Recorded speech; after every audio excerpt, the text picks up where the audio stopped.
Islaamummaan tun qaaliidha badhaasa Rabbii keenyaati. Tolchituu jiruu namaati gammachuu ganda lamaati. Gammachuun jiraachuu feenaan jabeeffadhu diin sirriitti.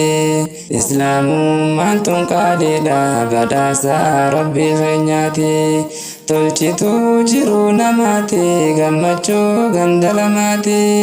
Gammachuun jiraachuu feenaan jabeeffadhu diin sirriitti. Yaabboleeyyan kiyya qaalii kan diinii irra waliin dhufne. Salaamullaahi alaykum hundinuu qilleensarraanii. Salaamtaan koo si haa gahu kan dhiiraa fi shamarranii. Umrii dheertuun siniif hawwaa naaf jiraadhaa nagayaanii. Gammachuu malee khasaaraa sirraa haa qabu rabbiini. Ikhlaasaaf taqwaa naaf kadhu hundinuu bakka jirtanii. Ilaahi jaalatu tawbaa gabroonni isaa tawbatu. Gama kee deebine nuti nurraa qeebali mi'aati. Hedduudha taballeessine halkaniif guyyaa keessatti.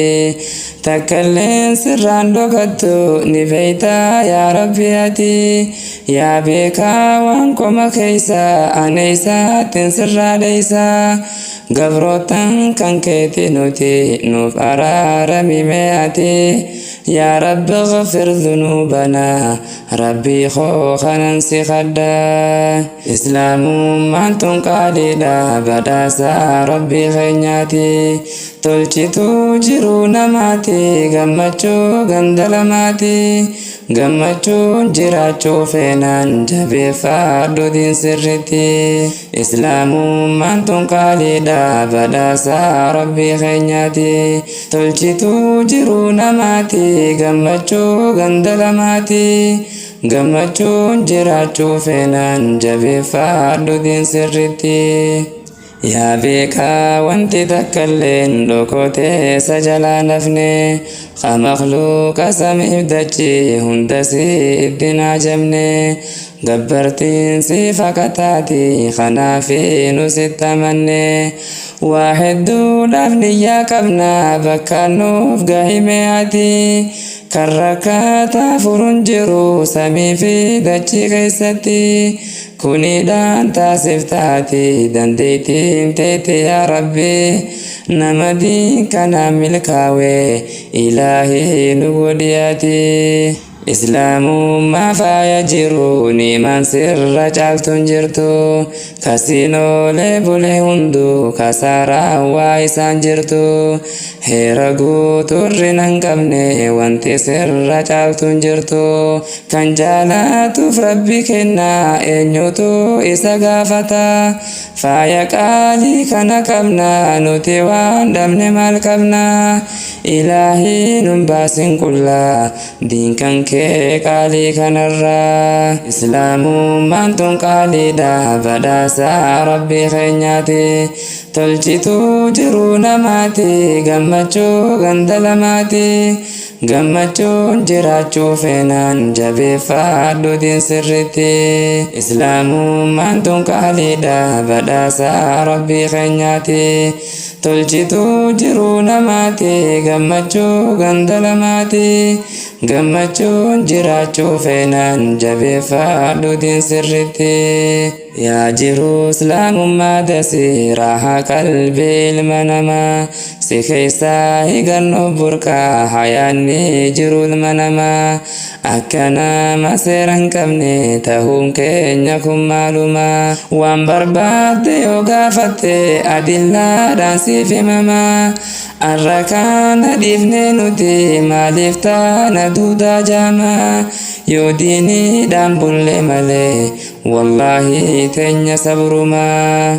yaa hawaasa koo kakkaalii kottaa baaradhaa tawhidaa daandii daabata kan qabne karaan diin islaam tawhidaa fitratallahi diinii haqa diinirraa dhalanne nuti diin isaaf jecha uumamte dachiidhaa fi samiin tuni raagaafatamuuf teenya barachuu baannaane nuti kan xiqqaaf guddaa ol kaane barachuudha qabna nuti tawhidaa karaan nu geessu nagayaan bor jannatatti islaamummaan tun qaaliidha badhaasa rabbii keenyaati tolchituu jiruu namaati gammachuu gandalamaati gammachuun jiraachuu feenaan jabeeffadhu diin sirriitti islaamummaan tun qaaliidha badhaasa rabbii keenyaati tolchituu jiruu namaati gammachuu gandalamaati gammachuun jiraachuu feenaan jabeeffadhu diin sirriitti umriin namaa gabaabduudha ol ka'aa mi'aa saammannu hedduudha kanarra hin jirre isaan laallee haa gorfamnu ibaadaa sunnaa waajibaa tolchinee haa gaggeessinu ramadaanni dhufee jira ibaadaaf qopheessinu taballeessine hundarraa gama rabbii haa tawbannu ajri guddaa san argachuuf namuutuu haa tattaafannu kurnan booda keessa jira akkasiin dabarre namuu baga itti siniin gahe rabbiin baatii ramadaana baatii keessa gannuuf buuse ilaahiin keenya qur'aana baatii kuma caaltu